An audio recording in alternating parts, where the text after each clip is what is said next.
pagi teman-teman pemuda setia Kudus Pondang yang saya kasihi dalam Tuhan kita Yesus Kristus. Selamat pagi buat kita semua. Pagi ini sebelum kita beraktivitas, mari kita meluangkan waktu kita untuk bersaat teduh di pagi yang indah ini. Oleh karena itu, sebelum kita membaca dan merenungkan akan kebenaran firman Tuhan, mari kita satu di dalam doa, kita berdoa. Ada ungkapan syukur kami naikkan ke hadirat-Mu, ya Tuhan kami yang kami sembah di dalam nama anaknya Tuhan Yesus Kristus, atas cinta kasih pertolongan-Mu dalam kehidupan kami. Semalam Engkau telah pimpin dan jaga kami di saat kami beristirahat. Bahkan Engkau memberikan kami hari yang baru. Engkau membangunkan kami dengan kekuatan, dengan kesehatan, dengan nafas kehidupan. Saat ini sebelum kami akan beraktivitas, kami akan membaca dan merenungkan akan kebenaran firman-Mu. Kami membutuhkan kebenaran firman-Mu dalam kehidupan kami untuk menjadi pelita bagi kami, untuk melangkahkan kaki kami di setiap waktu yang Engkau anugerahkan kepada kami.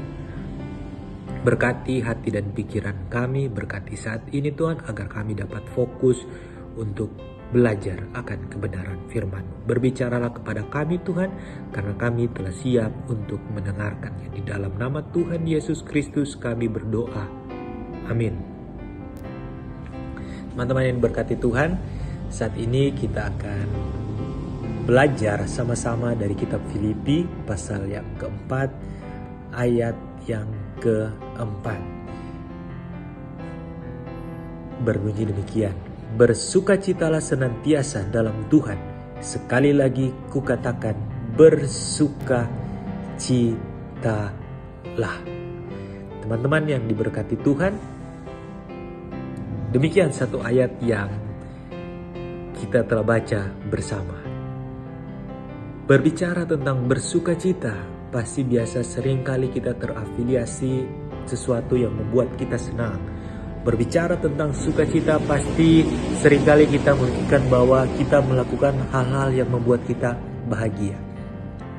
Tetapi teman-teman, tulisan ini, tulisan yang baru saja kita baca, adalah tulisan yang ditulis oleh Paulus kepada jemaat di Filipi. Kapan ditulisnya? Di saat seorang Paulus sedang berada di dalam penjara. Bukan hanya sedang berada di dalam penjara, tetapi ia sedang menunggu jadwal hukuman mati.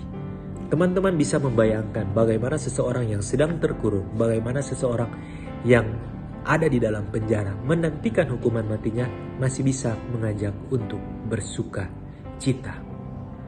Karena menurut Paulus, sukacita itu bukan tentang bagaimana ia merasa bahagia, bisa tertawa dengan senang, bebas tanpa beban atau masalah. Tetapi sukacita adalah sebuah keyakinan yang teguh dalam hati kita bahwa Tuhan Yesus Kristus memiliki kontrol penuh dalam kehidupan kita. Kita yakin dan percaya bahwa setiap aspek kehidupan kita, Tuhan Yesus Kristus memiliki kontrol penuh. Kita belajar dari Paulus.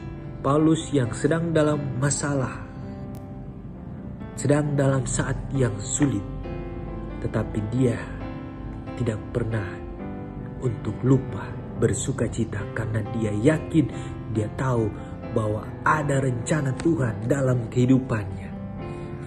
Mungkin teman-teman berkata bangun pagi, buat apa tong bersukacita hari ini? Kita ada masalah ini, kita ada problem ini, ada baku marah dengan mai tua, ada baku marah dengan pai tua, ada baku na enak dengan kakak adik, ada baku na enak dengan keluarga.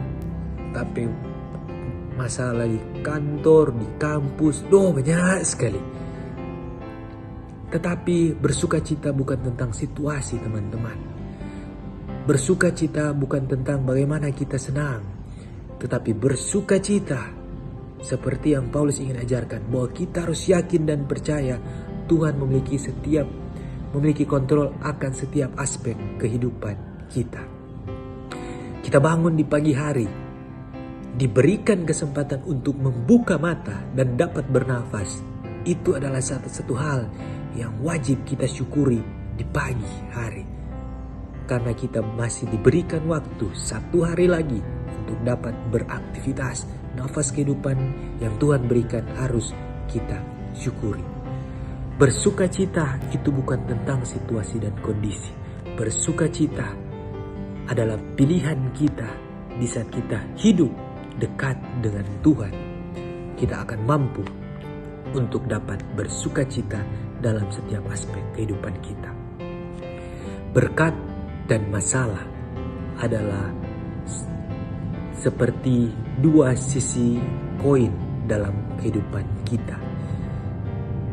2 sisi koin yang bertolak belakang tetapi tidak bisa kita pisahkan. Di dalam kehidupan kita seringkali seperti itu. Berkat dan masalah seringkali bergantian dalam kehidupan kita. Kita tidak boleh hanya bersukacita di saat kita memiliki berkat. Dan di saat kita memiliki masalah pergumulan, kemudian kita bersungut-sungut menggerutu. Kita tidak boleh seperti itu. Tetapi kita harus bersukacita dalam setiap aspek kehidupan kita. Kita harus dapat bersyukur, bersukacita senantiasa. Bagaimana caranya? Itu hanya akan dapat jika kita ada di dalam Tuhan. Jika kita hidup bertekun, takut akan Tuhan, melakukan apa yang Tuhan kehendaki, kita akan mampu melihat segala sesuatu yang terjadi dalam kehidupan kita dengan bersukacita. Jika tantangan, pergumulan, masalah yang datang dalam kehidupan kita, kita bersukacita. Karena itu adalah cara yang Tuhan pakai untuk mendewasakan kita. Itu adalah cara yang Tuhan izinkan terjadi untuk mengasah kita, membawa kita menjadi lebih baik. Kadang-kadang menyakitkan. Mungkin kadang-kadang kita merasa kita tidak mampu, tetapi kita yakin dan percaya Tuhan tidak akan memberikan kita sesuatu yang tidak bisa kita tanggung. Kita berdoa kepada Tuhan, pakai lutut dan air matamu untuk kita berserah penuh kepada Tuhan di saat ada tantangan, pergumulan, masalah, kehidupan yang datang menghampiri kita. Mari kita jangan kemana-mana, tetapi kita terus bersandar kepada Tuhan. Kita harus bersukacita dalam setiap kondisi apapun dalam kehidupan kita. Bersukacita di saat senang, bersukacita di saat ada pergumulan, karena kita yakin dan percaya. Kita bersukacita karena kita tahu bahwa Tuhan pegang kontrol seluruh kehidupan saya dan saudara. Mari teman-teman, kita berdoa agar benar-benar Roh Kudus hadir dalam kehidupan kita, menuntun, membimbing kita. Dengan pertolongan Roh Kudus, kita bisa bersukacita senantiasa. Pandemi COVID-19 ini merubah gaya hidup kita, memberikan begitu besar dampak kesehatan, dampak ekonomi, dampak sosial. Mungkin saja di antara kita ada yang terdampak, tetapi melalui perenungan firman Tuhan ini, saya yakin dan percaya kita akan dikuatkan iman kepercayaan kita untuk yakin bahwa segala sesuatu yang terjadi dalam kehidupan kita adalah sesuai dengan perkenanan Tuhan. Mari kita taruhkan iman kita kepada Tuhan. Pandemi COVID-19 ini kita lihat bahwa begitu banyak hal baru yang ingin Tuhan ajarkan kepada kita. Kita di mana-mana diajarkan untuk meningkatkan imun yang kuat. Tetapi bukan hanya imun. Lewat pandemi COVID-19 ini, iman kita harus kita semakin tingkatkan. Sehingga iman dan imun itu kita tingkatkan secara bersama-sama menjadi lebih baik. Semakin hari semakin lebih baik. Teman-teman yang diberkati Tuhan, sebagai anak muda, dalam setiap hari begitu banyak hal yang terjadi dalam kehidupan kita. Mari kita taruh semuanya di dalam Tuhan. Firman Tuhan yang ada, yang kita baca, yang kita renungkan, yang setiap pagi kita saat teduh seperti ini, kiranya dapat terus bertumbuh dalam kehidupan saya dan saudara, sehingga menjadi pedoman bagi torang semua untuk beraktivitas di setiap hari. Amin. Mari kita satu di dalam doa, kita berdoa. Kami bersyukur atas firman yang Engkau berikan kepada kami. Ajarilah kami untuk dapat bersukacita senantiasa di dalam kehidupan kami. Saat ini Tuhan, kami berdoa agar firman ini dapat bertumbuh di dalam kehidupan kami, sehingga dapat kami lakukan di dalam kehidupan kami sehari-hari. Kami akan beraktivitas di hari ini. Kami berdoa meminta pertolongan penjagaan Tuhan ada dalam kehidupan kami. Dimanapun kami akan pergi, kami akan beraktivitas, Engkaulah yang akan menjaga. Jaga juga keluarga kami di dalam setiap aktivitas mereka di hari ini. Kami siap beraktivitas, biar hari ini kami bisa menjadi berkat. Ini doa kami, ini ungkapan syukur kami bawa di dalam nama Tuhan Yesus Kristus. Amin. Selamat beraktivitas teman-teman pemuda Gemim Setia Kudus Pondang. Jangan lupa